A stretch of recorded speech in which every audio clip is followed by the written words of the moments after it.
Anaenda chini. Tutoke. Sawa, nije pale. Sasa ndio kwa ndio hiyo. Ikiwa hapa. Mwanzo ufunge hiyo.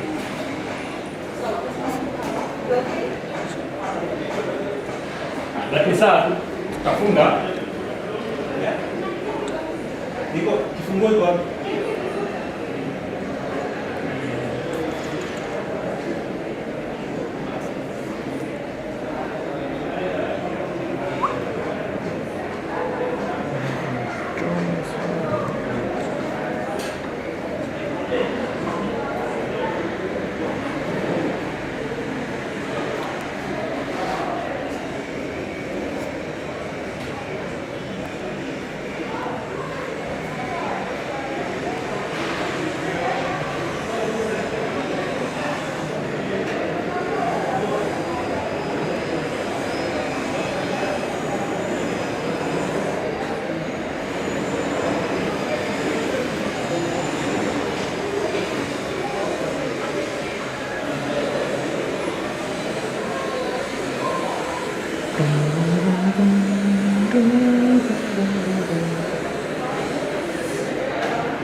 Eh. Ha? Iko sawa. Iko sawa? Hakuna Biblia kwa hii nyumba. Na anasema na kama ni gani? Biblia. Kuna mtu anasema tunafahamu. Hii ni bundle yao. Iko sawa. So imekuwa ni saa 6 saa 7 sasa.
welcome to the official opening of the Uasin Gishu Media Hub, and we are very thankful to have you here.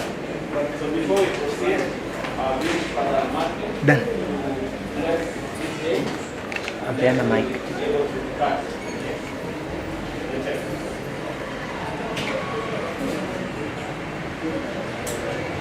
God is good.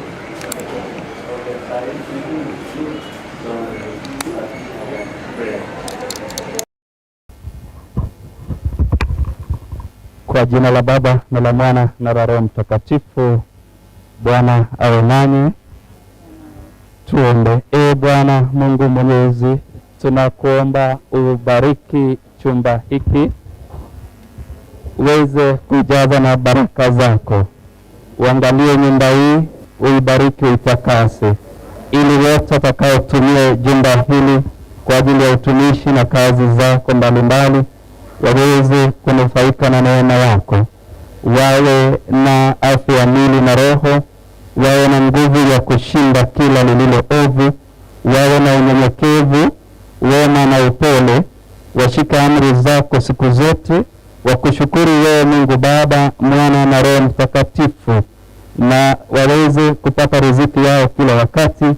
Usiruhusu yule mwovu kuingia katika jumba hili, wajalie baraka zako ili wawe salama rohoni na mwilini. Na Mungu Mwenyezi apende kubariki Baba, Mwana na Roho Mtakatifu. Amen. Thank you so much. So, as Father William blesses this office, Father Matthew, asante. So I'll ask our CEO and the Deputy Governor to come close and hold the pair of scissors. Ladies and gentlemen, I hope we are ready wherever you are as we celebrate the opening of the Eldoret Media Hub here in Uasin Gishu County. 1, 2, 3, makofi. Asante sana. Thank you so much. You're welcome inside.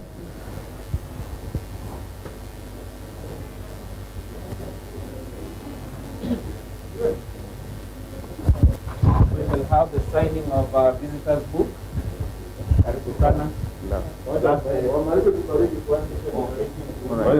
Okay.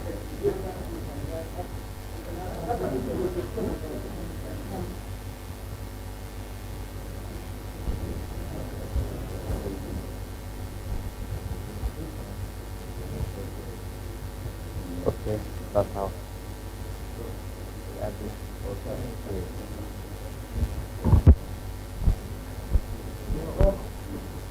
What is that?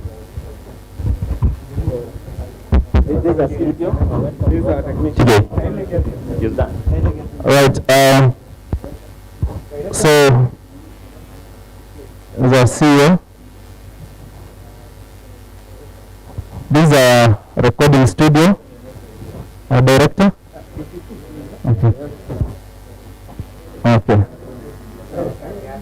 Okay.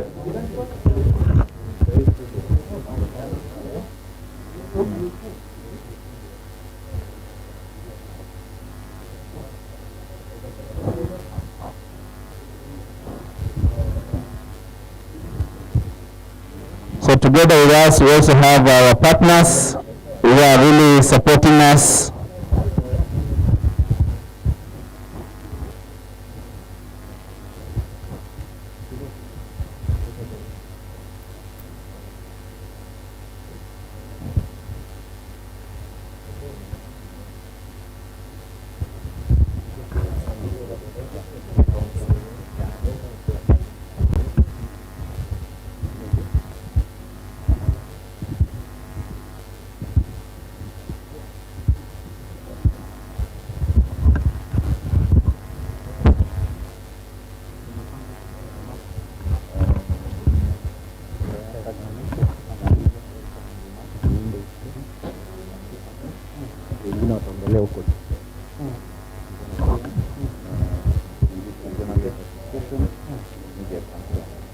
All these are here. Yes, yeah. But These are here. Yes, yours, do that. Yeah. Just acknowledge. All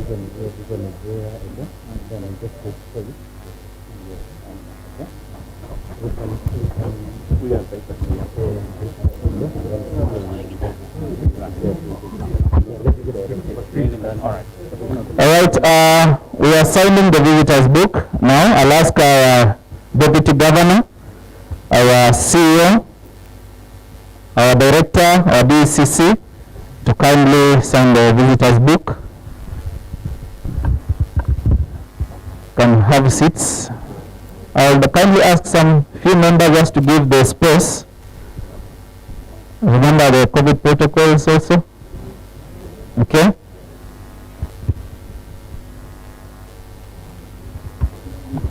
We members allow our guests to come inside, please. A few of the guests.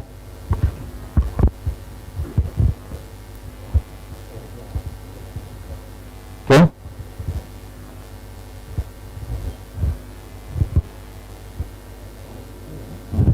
Let's do this. Let's invite the name.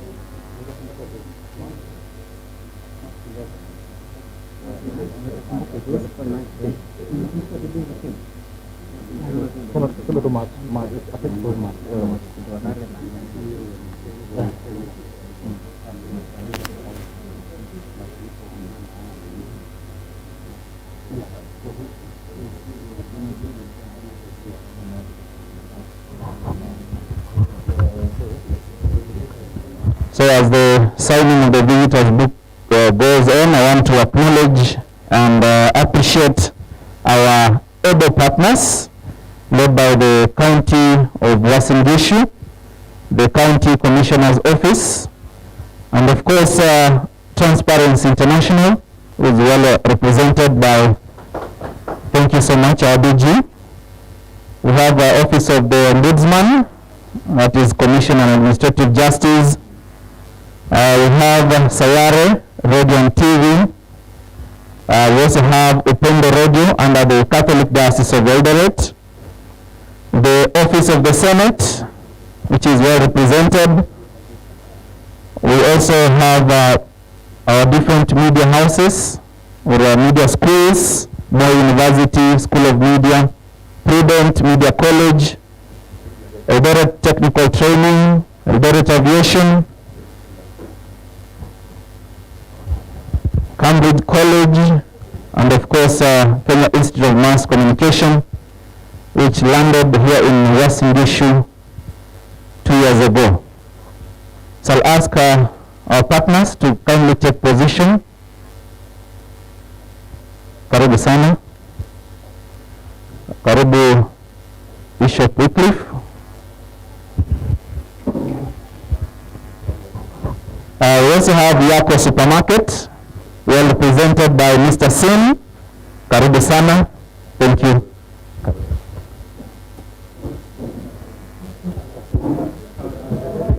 All right.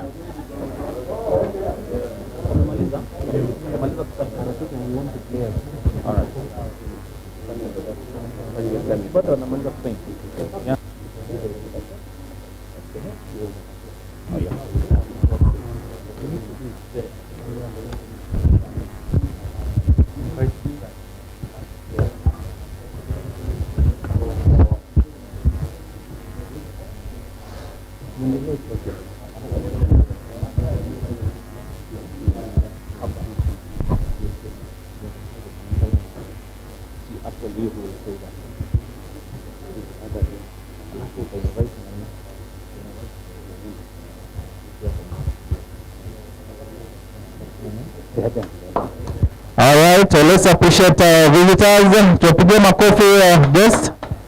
So I'll ask you just to take your seats kindly for a few minutes.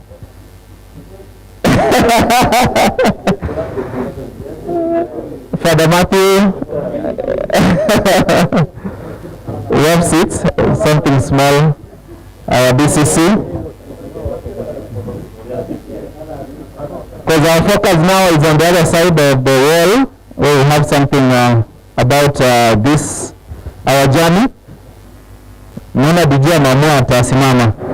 So, Mr. Minde, welcome us officially very fast.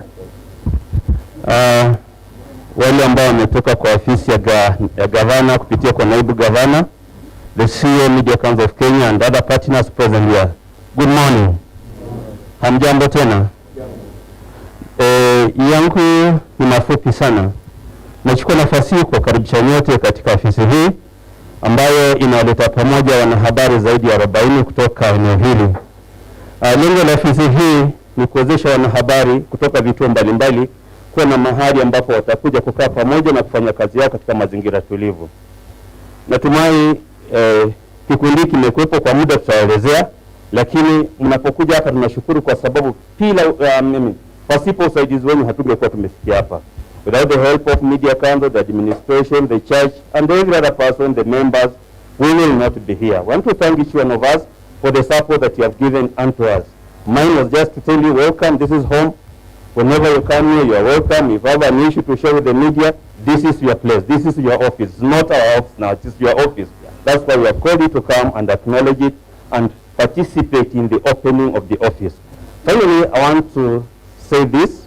I know when we come together, that's where God commands his blessing.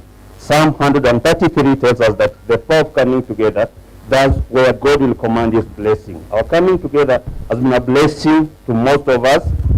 Whether you come from Nation, whether you come from KTN, Standard, whatever, we just come together as one body known as Uasin Gishu Journalists. I want to end there by saying that this juncture, I want to invite our chair.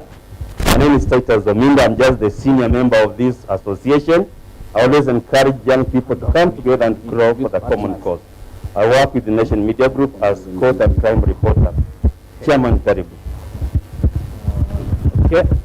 As the chairman takes over, I also want to acknowledge our partners. These are the guys who stood with us in terms of capacity building, and some of them are even giving us some funds to run a few projects here. So, honorable guests, allow me to introduce, maybe by just, they'll stand and just wave, Transparency International, led by the program, is our regional coordinator, Mr. Ayator. Let's give him a hand clap. Thank you so much, Alex, for always standing with us. Ombudsman represented by Madam Naseyan, karibu sana. We also have Sayare Radio, Madam Margaret, and TV, Radio and TV. All right, we also have Upendo Radio. Upendo, Mr. Kandego is here, the manager. We also have Yako Supermarket. Mr. Sin is here. Thank you so much. Chamber of Commerce. Not yet. Stewards TV. Not yet. We have Prudent College, which is a very new college here in town. Prudent College. All right. Thank you so much. They are here. The Kenya Police. Of course, I wanakuanga throughout. Asante sana. And we have the Office of the Senate. Collins Kembo is here representing. And not forgetting the bureau chiefs in our respective media houses around here. They should be around. Thank you. Tuwapigia makofi the outside here. If there are any I've forgotten, maybe due to Colombia, I'm not able to see out there. But my greatest thank you goes to the county of Uasin Gishu, led by His Excellency the Governor and the Deputy Governor who is well represented here, and the Governor's press team that is here. Asanteni sana. Let me now hand over to James Gitaka, and I'm also told we also have our colleagues from Bungoma, Kitale, that is Trans Nzoia, Nandi, Elim Cherop is here, and Elgeyo Marakwet. So Bwana James Gitaka, karibu sana. Thank you very much, Your Excellency. Thank you very much, TJ, Your Excellencies. We appreciate for your coming. We won't take much time because of the space in here, bearing in mind that there are no seats before you. But we would like to make our regards to you for having helped us organize this office as it is. Previously, Mr. Korir visited this place. It was more tinier than it is. But with the support of the Media Council of Kenya, it has expanded to this level. We are looking forward to even expanding it further, because once COVID-19 struck into the country, most of our media houses shut their separate offices outside Nairobi, and about 70% of journalists in this county have no working spaces. and therefore many of them were working from hotels and cyber cafes.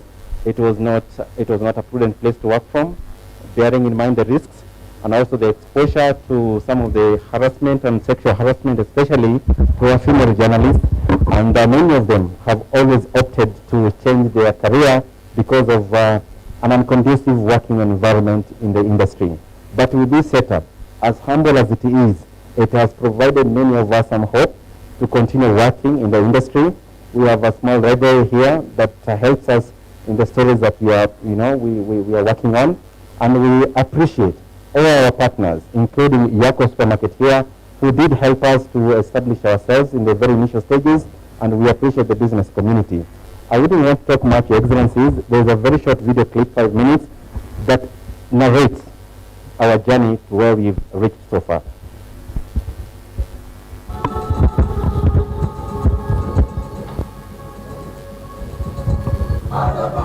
Muungano wa waandishi wa habari wa Uasin Gishu, yani Uasin Gishu Journalists Association, ulianzishwa mwezi Machi mwaka 2013 Sabuni na wake James Gitaka, huku mkazi na akiwa na katibu Fanis Kemei. Uanzilishi wa muungano huu uliafikiwa na ndoto ya mwanahabari Titus Zumile, ambaye aliitisha mkutano wa kwanza ili kuwaleta pamoja wanahabari mjini Eldoret. Ni katika mkutano huu ambapo viongozi wa mpito walichaguliwa, na baada ya miezi mitatu uchaguzi kufanyika ukisimamiwa na shirika la Internews Kenya Bewa la Eldoret. Viongozi walioshinda uchaguzi huu ni akiwemo Emmanuel Sabuni na naibu wake James Gitaka, ambao walihifadhi viti vyao kama mwenyekiti na naibu wake. Chini ya uongozi huu, wanahabari waliafikia malengo mbalimbali, ikiwemo kuwaunganisha wanahabari wa kaunti ya Uasin Gishu, kuwapa mafunzo na uelekezi bora wanafunzi wa taasisi za wanahabari, kuwahusisha wanahabari katika miungano na mashirika mbalimbali za wanahabari kama vile Baraza Kuu la Vyombo vya Habari nchini Kenya, Kenya Union of Journalists, Deutsche Welle, Kenya Correspondents Association, miongoni mwa mashirika mengine.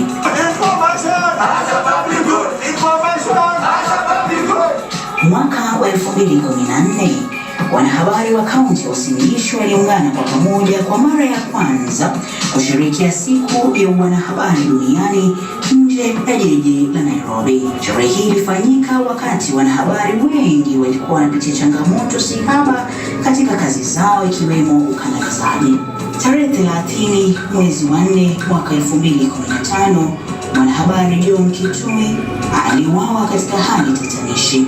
Mkasa huu uliunganisha wanahabari, huku kilio chao kikiwa ukashifu kitendo hicho miongoni mwa dhuluma dhidi ya wanahabari. 2016, wanahabari hao walishirikiana na Baraza Kuu la Vyombo vya Habari nchini kutetea uhuru wa vyombo vya habari na wanahabari nchini Kenya. 2018, James Gitaka alichukua uongozi na kuwa mwenyekiti wa muungano huu. Wakati huo wanahabari walikuwa imara na waliweza kuafikia baadhi ya mafanikio kama vile kushirikisha jamii katika shughuli za usafi wa mji na upanzi wa miche 6,000 eneo la Kipilombe, ambayo kwa sasa inachangia katika uimarishaji wa mazingira kwa azimio la kuongeza asilimia ya ardhi iliyo chini ya misitu eneo hili. 2019 ulifanyika uchaguzi na muungano huu kusajiliwa rasmi na serikali chini ya Wizara ya Jumuiya ya Afrika Mashariki na Riba. Ni mwaka huu ambapo visa vya wanahabari kudhulumiwa vilikuwa vimeongezeka. Mfano, mwanahabari wa kituo cha K24 aliweza kupigwa na vyombo vyake vya kazi kuharibiwa, hali iliyoangaziwa na kukashifiwa vikali na mashirika mbalimbali ya wanahabari pamoja na Baraza Kuu la Wanahabari nchini.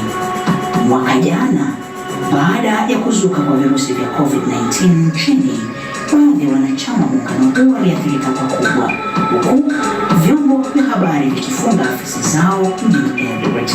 Lakini licha ya hayo, muungano huu kwa ushirikiano na kamishna wa kaunti hii wakati huo Abdelizak Jaldeza walihusika pakubwa na kuwatembelea pamoja na kuwapa vyakula watoto yatima ambao waliathirika baada ya misaada mingi kukatizwa. Aidha, muungano huu uliwatembelea wakongwe na wasiojiweza katika mtaa duni wa Langas na ule wa Kipkaren. Hata nikisema niende Ozi, taacha Ozi yenyewe kule nahitaji kitu kama chakula nyingi na kwa watoto tena. Yaani ni ngumu tu sana.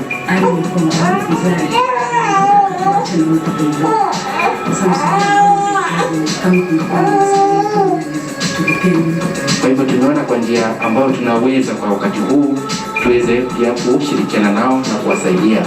Mwaka huu kupitia ushirikiano wa muungano huu na Baraza Kuu la Vyombo vya Habari nchini pamoja na shirika la Kenya Union of Journalists, wanachama walioathirika kwa kufungwa kwa afisi zao za kufanyia kazi walinufaika, kwani baraza hili lilifadhili muungano huu kwa fedha za kuanzisha afisi ya wanahabari. Baraza hilo pia lilifadhili ununuzi wa vifaa vya wanahabari kutumiwa katika afisi yao mpya. Licha ya baadhi ya wanachama kuorodheshwa kwa bora katika mashindano ya kila mwaka yanayoandaliwa na Baraza Kuu la Wanahabari nchini, yani Annual Journalist Excellence Award, pia baadhi ya wanachama wamenufaika kwa pesa zilizotolewa na baraza hili kwa waandishi wa habari nchini Kenya ili kufanya makala mbalimbali ikiwemo ile ya afya, mazingira na utawala bora. Afisi hii inayozinduliwa rasmi hii leo ni mwanzo wa mafanikio makubwa katika tasnia ya waandishi wa habari nchini. Azimio la muungano huu ni kuboresha weledi katika ukusanyaji na upeperushaji wa matangazo na taarifa zilizohakikiwa kwa manufaa ya jamii na taifa.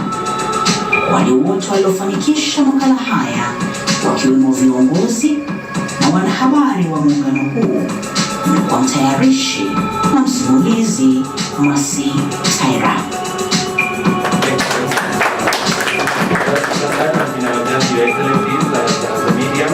We are looking forward to important and crucial role as we get towards the elections 2022.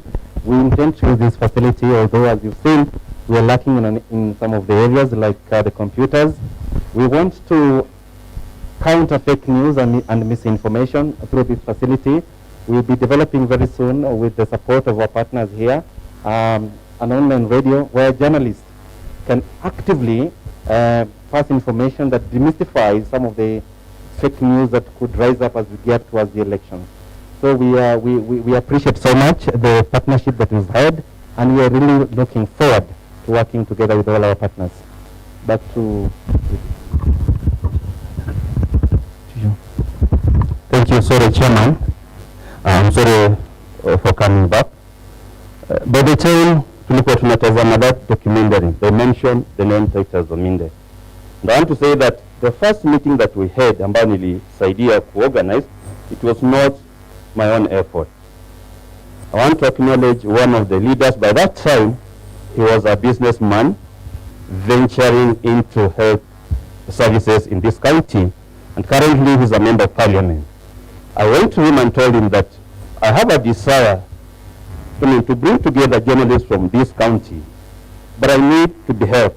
He asked me, how can I help you? He told me, I told him, I just need something that can bring them together. And before I do that, I need to buy them tea so that I can call them in one of these hotels so that we can share the vision and cast the vision amongst the journalists so that they can take the vision and run with it. So I want to acknowledge Dr. Mishra, currently the MPKSS. I went to him, he wanted to give me cash money. I told him, no, I want you to write me a check and direct to the hotel. He wrote to us a check to Click Hotel. I invited journalists to have tea in that hotel. The agenda of the meeting was, why this tea? Through that tea, we started discussing on how we can come up with this association. And then we had interim officials the way you have been told. And as a senior journalist from this region, I told them that I don't want to be a leader. I want you as young people to carry the vision so that I see you growing and excelling from one glory to another. I want to thank Sabuni, you are the first leader, and then Jemo and the rest of us. What I want to say as I conclude, please don't look behind. In everything that you are doing, you cannot please everybody. Setbacks will always be there, but let us move on. We want to do away with this culture whereby tabia ama kazi ya mwanahabari tu ni kuandika habari. No, we want to move further and see how can we help each other to grow. There's life after this. Time is coming whereby as a window, I'll not be able to handle or to carry a pen and a notebook. I want to sit somewhere enjoying the fruits of this particular job. So that is the way to go. I want to thank MCK partners, county government. I want to acknowledge Pastor Mwai, you have been so good to us. Karibu sana, I would like to acknowledge. So on that note, marafiki wa Dr. Mishra, mwambie tumemtambua, alichangia kwa haya maono. Na kwa wale wengine ambao wangali wako nje, karibu tusaidiane. Sorry for talking much. We did not intend kuzungumza mengi siku ya leo hapa. Sawa sawa? Appreciate it. Because of time, we're passing it to our CEO who will say a few words, please. Let's invite our CEO. Thank you. Tumkaribishe kwa makofi tafadhali. That's our CEO, Media Council of Kenya. Karibu sana. Thank you very much, wanahabari. I did not know that journalists also make speeches. I thought they do a lot of listening. So we are glad to be here and glad also to be part of the partnership to set up the media center. Congratulations, because you are the first ones in the country to have a similar media center. Sijaona nyingine.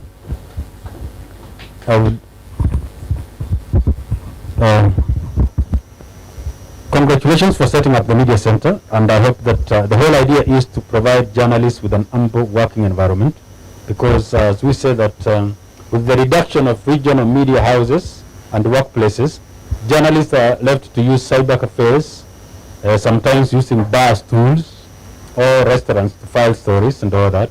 You have to do audio, you have to do a bit of editing, and that can be a little tricky. And then a few times then the news sources provide you with the space to do that, isn't it? Remember that a journalist is supposed to be independent from the source.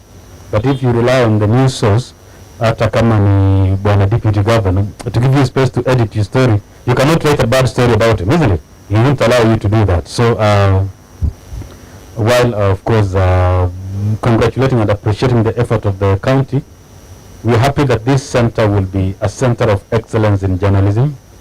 We were sharing a bit with my board director here, who also happens to be coming from the ministry, that and Bwana Deputy Governor, that we may need to, in a very few days, come up with a solution for bigger space. Kama nyinyi ni watu wa ubaini, you have violated all COVID protocols, isn't it?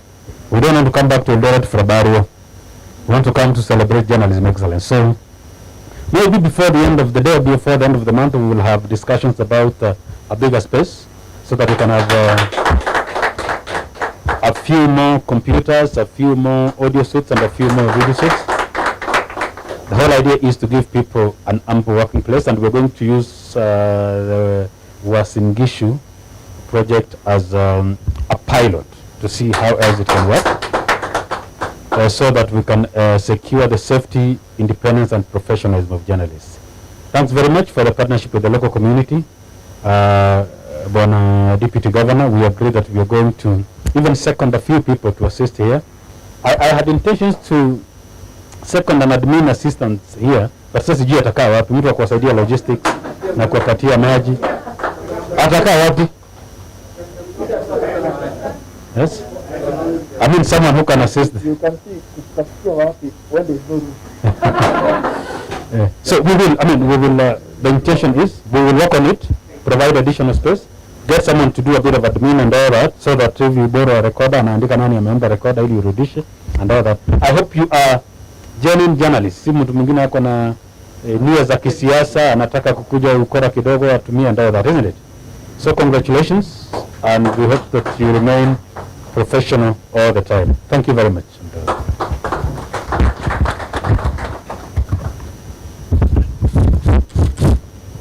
So thank you so much. I wish Bwana CEO just invite our DG.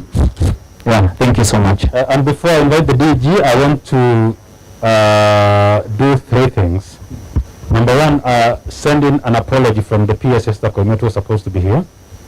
You know, COVID and all that. But she has recorded a speech, and it will be played at Eka Hotel. She has sent a speech. William Kisang, the MP Marakwet West, and the chairman ICT committee, which appropriates our budget. He was supposed to be, is not here, but he's promised that we will continue allocating funds so that we can have a good working environment. So there are apologies, but assurance of solidarity. I have a director here, Bwana Gwaro. He's the director of the Government Advertising Agency, and he sits in the board of the Media Council. would allow him to say one word, then I will allow Bwana DG to say something.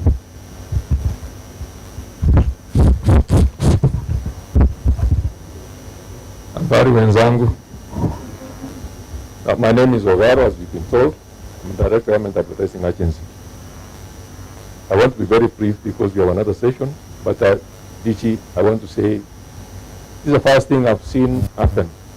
First time I saw a media hub was in Egypt.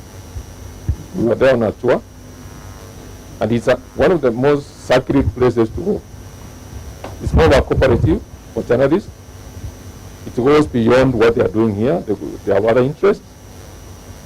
But if you want to do a story, you want to enjoy your independence, you go to the media hub. And thanks for borrowing that idea and expounding it.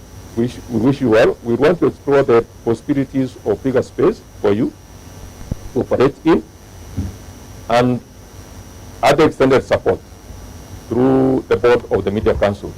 Thanks so much for what you are doing. I'm very proud of you.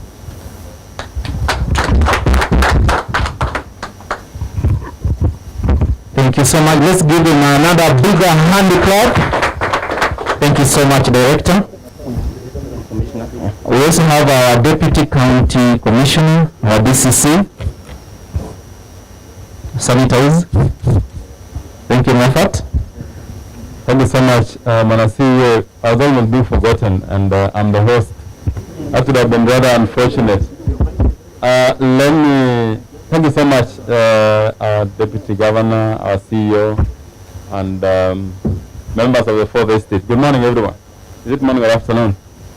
First and foremost, let me congratulate our Eldoret team for this wonderful achievement. When I was told by the CC to come and join you, I didn't know I was coming to see a real studio. I haven't been to a real studio. And I want to beg that I be among the first ones to be invited for an interview in this studio. It's a request. I know it may be granted, it may not be granted. Number two, I'm here to pledge our support to the media, the media in general. I have seen that clip, and I've seen I have seen somewhere where there was a bit of a complaint regarding harassment of journalists. I want to say that is not an official policy. Our official policy is that we need to provide a safe environment for all of you to work, and that is what we shall strive to do. Number two, the media plays a very important role in our society, and in particular, where we are heading, the DG is here and he knows where we are heading, and everybody else knows where we are heading.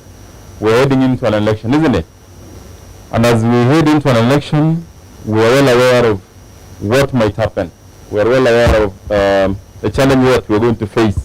Already the CEO did mention where we were at the County Commissioner's office, but the media needs to be very, very objective, number one. And number two, the media needs to be very, very responsible. In this county and in this region, we know our history. We know where we've come from. And we do not want what has happened before to happen again. And you, as members of the Fourth Estate, the media, can help us a lot in making sure that all the messages that are undesirable do not get disseminated. Silio, the hate speech refuse to carry the agents of hate speech. Refuse completely. When you do, the intentions of those who want to carry those hate messages will not be achieved. When you decline, you will be building a more cohesive society in our county and in our country.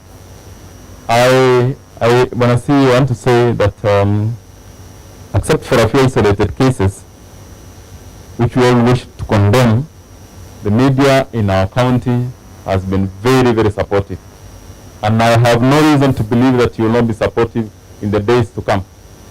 So I'm here to request and to plead with you that you join us in making sure that we fight this menace of hate speech, more especially as we now head to the elections.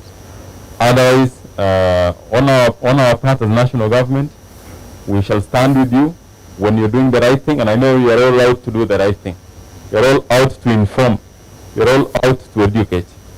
And we're now happy that we know where to go when we want to relay true information to the public. Sindio? We now know where to go when we want to counter fake information that's circulated. We now know the people that we are going to be partnering with, and we now know exactly who we are going to be working with. I do not want to make, in any case, I wasn't slotted to make any remarks. So let me thank the gentleman who recognized me finally here. Thank you so much. Thank you. A round of applause to the DCC. Asante sana for that. We appreciate. I think now, Chair, our CEO will now welcome the Deputy Governor. When a Deputy Governor, the host, welcome you to the county. Now I welcome you to give a few words to journalists. Okay. Thank you so much. Let's welcome our Deputy Governor with a big hand clap, ladies and gentlemen. Karibu sana.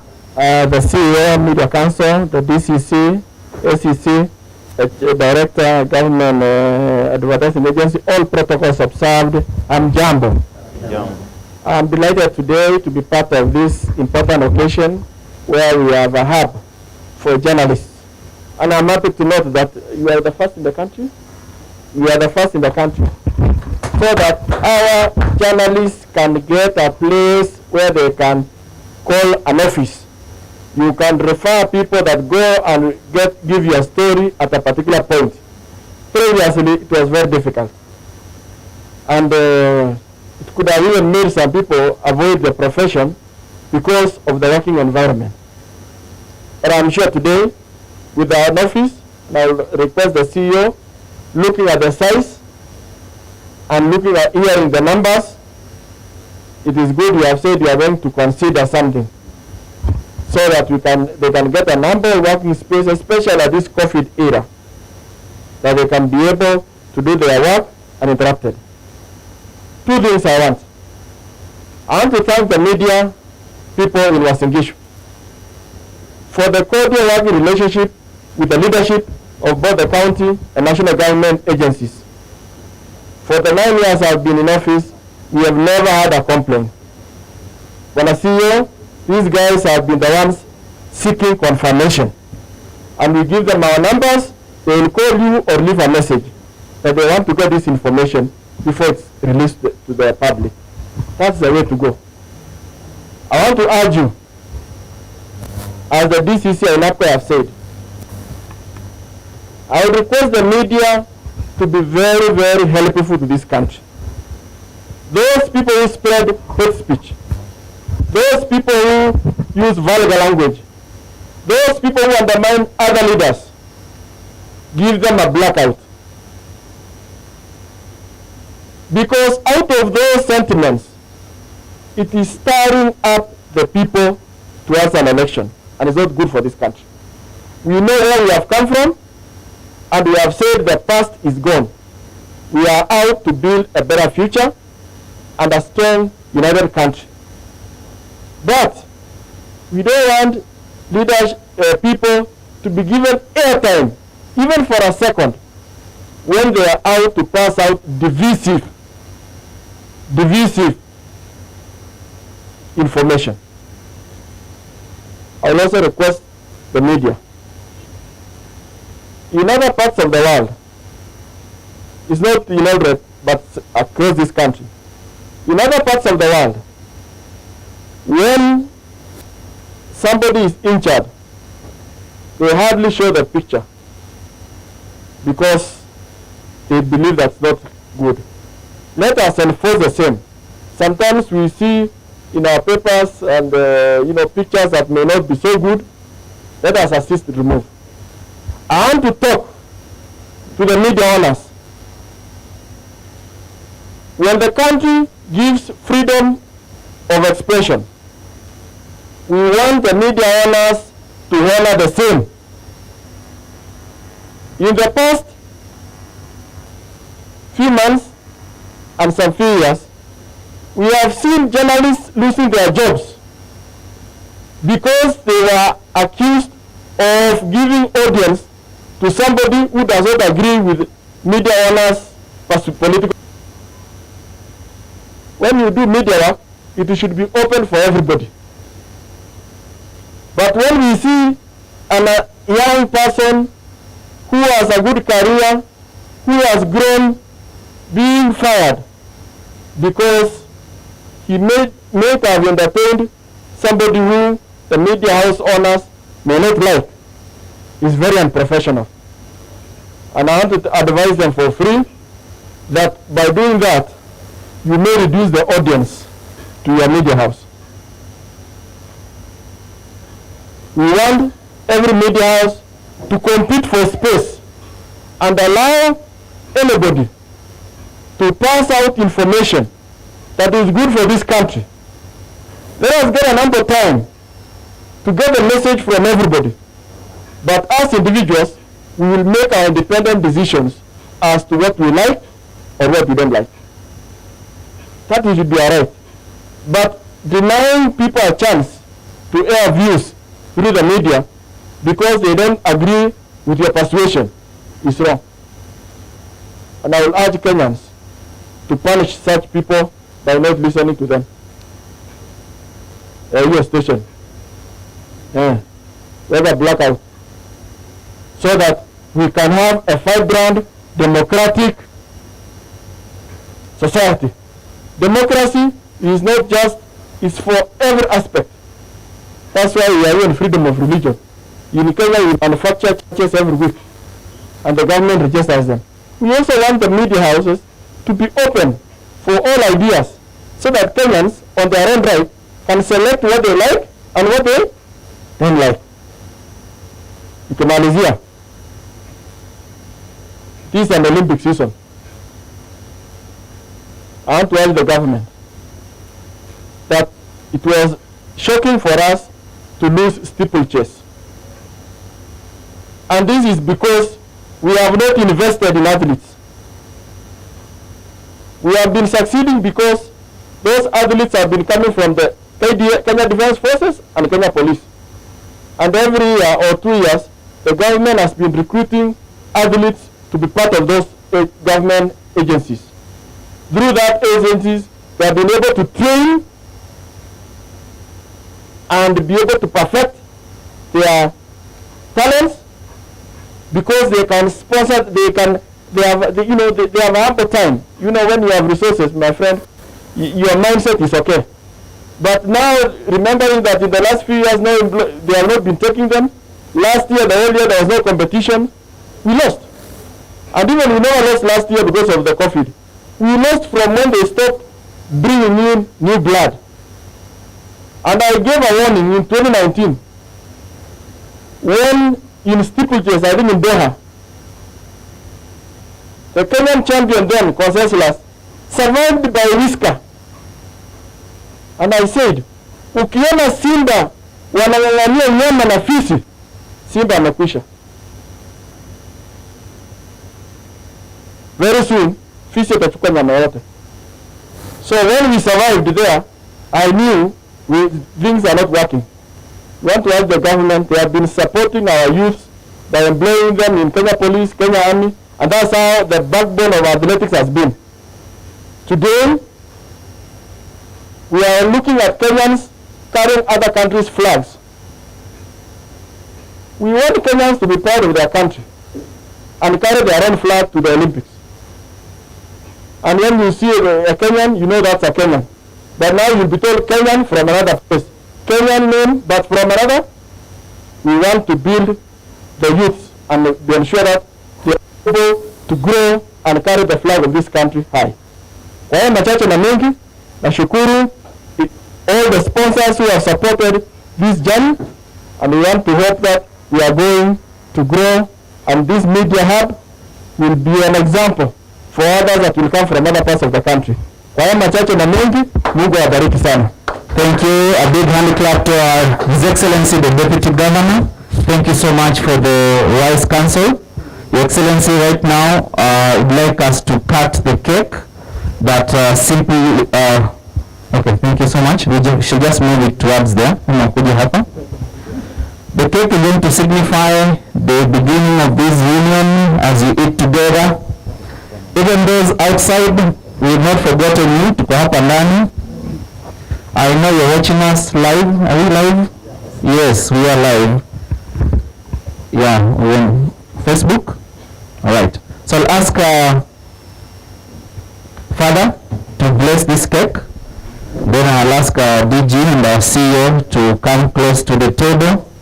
I also want to appreciate Mr. Karanja from our regional office, has been of great help to this team. We really want to appreciate you.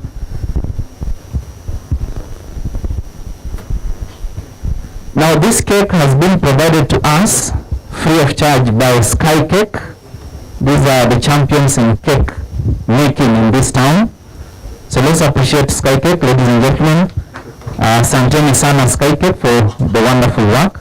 So I'll ask Father, karibu.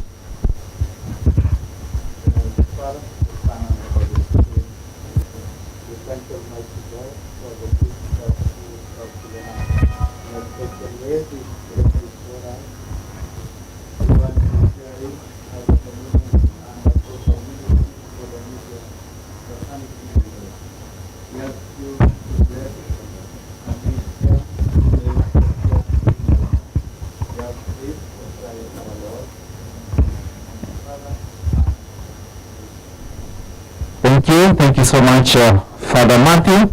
So I'll ask our DG and our CEO to move close. I'm the chair of the association. We'll hold the knife together.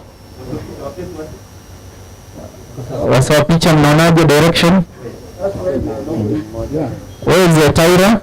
You need to be close there. We don't have ladies. So, yeah. Tyra, get close. Represent our gender.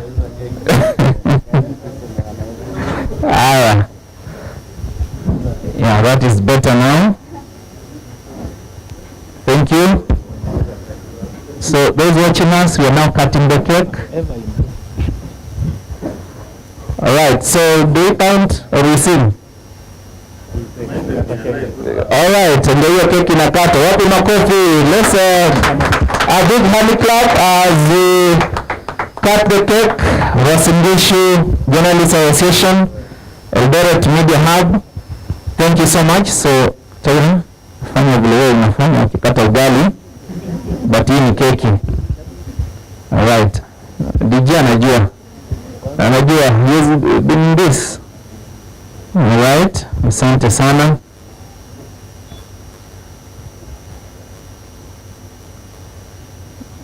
Okay. That is from Sky Cake. Asanteni sana Sky Cake for that. Kama kuna wengine mnaweza tusukumia pia. We'll appreciate. Tell mom we're grateful. Alright. Our partners are also here. Want to appreciate you.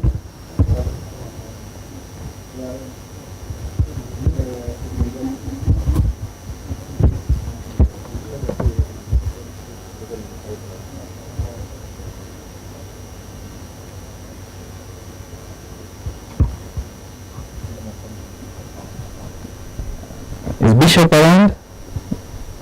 Just come close. All right.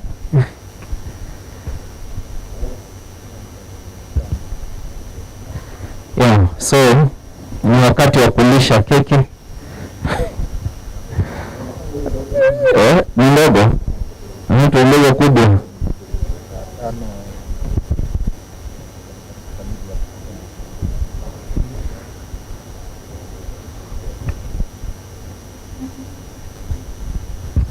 Alright, so nani analisha mwingine? Kila mtu anajichukulia hapo na hajipatie shughuli. Alright? No, Tyra is here. We also have our ladies. Ladies, mko wapi? Where's Ellen Cherop? Eh? Okay, so kuna Uma hapa.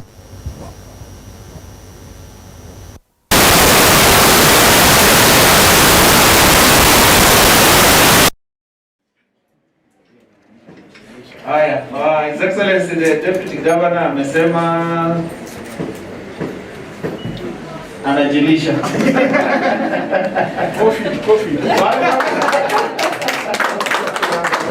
Mama kujilisha, wasio. Mr. Moyo mamua pale kadogo. Amekula nini? Amekuletea ugali. Ugali unabaki kwa wasio. Haya, watu wa DCC, directors. Depends on my side.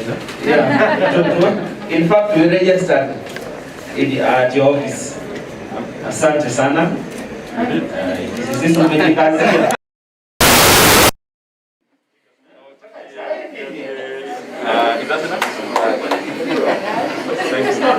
Thank you so much. Karibu sana Director Korir.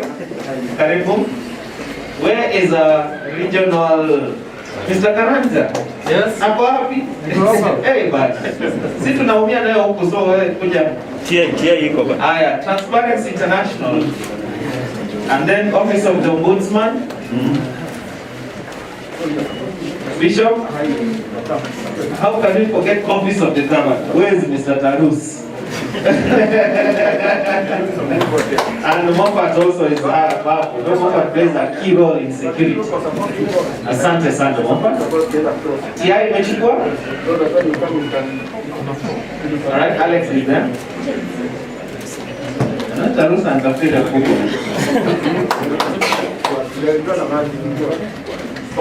Okay.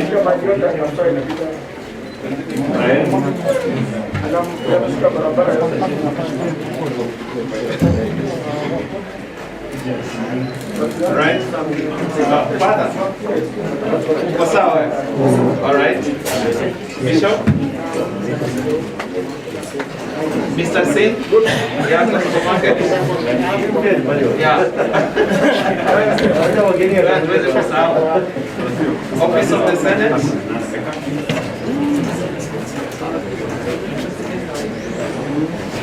So the rest will continue pole. But meanwhile, I want to invite Office of the Ombudsman to hand over some text, some publications to the CEO, and we have some books being handed over. Yes, there's some being handed over. Just receive this.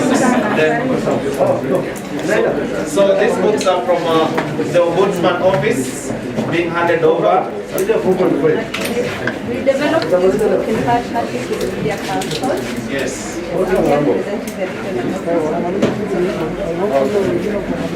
So handing over wapi makofi. Alright, asante sana. Thank you. Asanteni sana.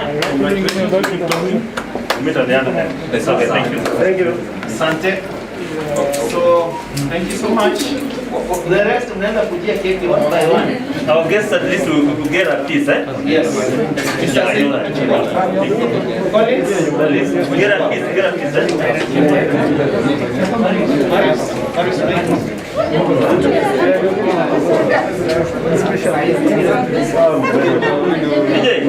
even our members can come and have a piece. This is just ceremonial. No? Let them come and have a piece. Naona magi from Sayara Kapala.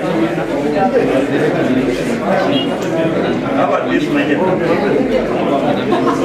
No problem.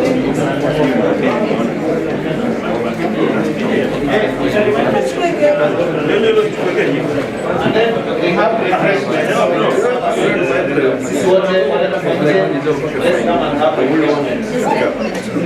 Just can hear that.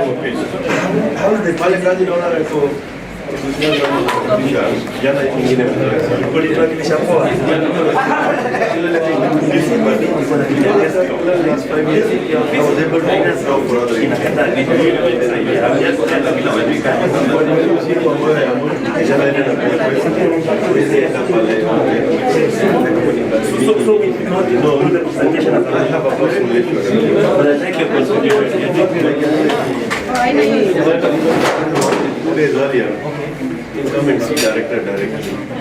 Not even supervisor manager.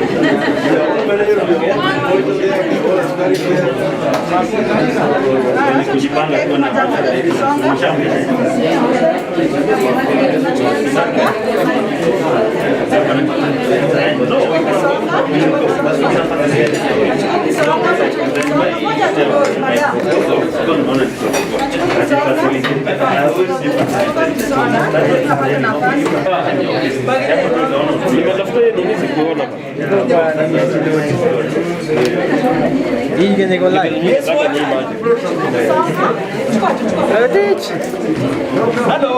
Semaje?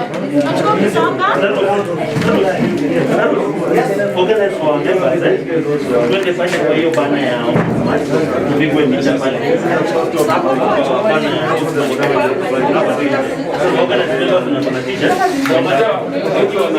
Wengi washakimbia kabla wakimbie kwa.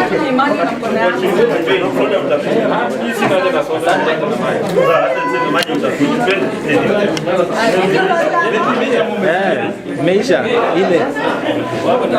ile huko imeisha.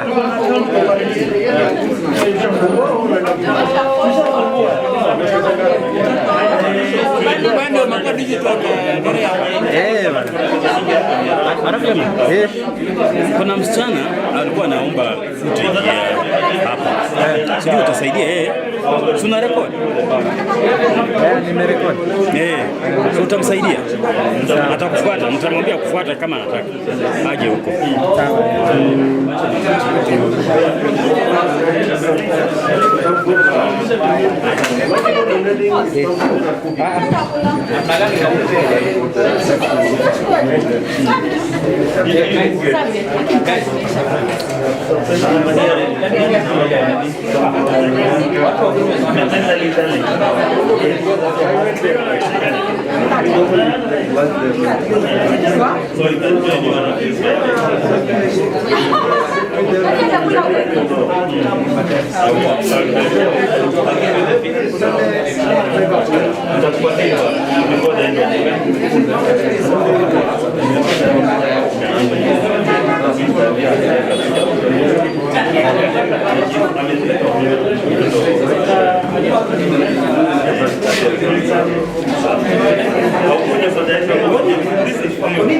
Yes.